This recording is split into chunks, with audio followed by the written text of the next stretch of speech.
Po dlouhé době a dobrodružných cestách, které Kelímek zažil a putoval z obchodu do obchodu, si konečně našel svého majitele, který za něj byl ochotný dát 15 českým korunkům. Kelímek se do něj okamžitě zamiloval a řekl, že ho už nikdy neopustí. Jeho nový pán ho i s žaludovým jogurtem umístil do lednice, kde si Kelímek získal nové přátele. Spoznal máslo, které se pořád usmívalo, Čárka spoznal maso a taky hodně jiných přátelských jogurtů.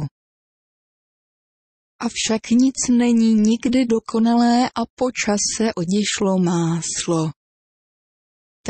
Odešla všechna zelenina a také odešli všichni jeho přátelé.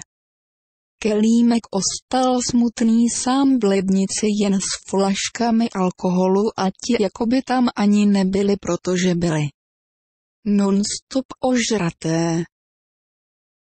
Na Kelímka se zapomnělo.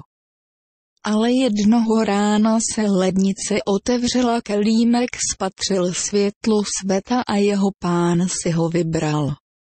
Vypadalo to úžasně, i Kelímek byl šťastný, teprv z něj dal jeho pán dolů kryt a tak si mohl konečně uprdnout. Ale pak se to všechno obrátilo proti Kelímku. Ukázalo se, že jeho pán je pouze masový psychopat, který to na něj celou tu dobu pouze hrál. 30krát do něj bodal lžíci chudák jogurt žaludovej, Čárka, ten se prostě vypařil. Kelímek byl smutný, ale to nejhorší ještě jen nastalo.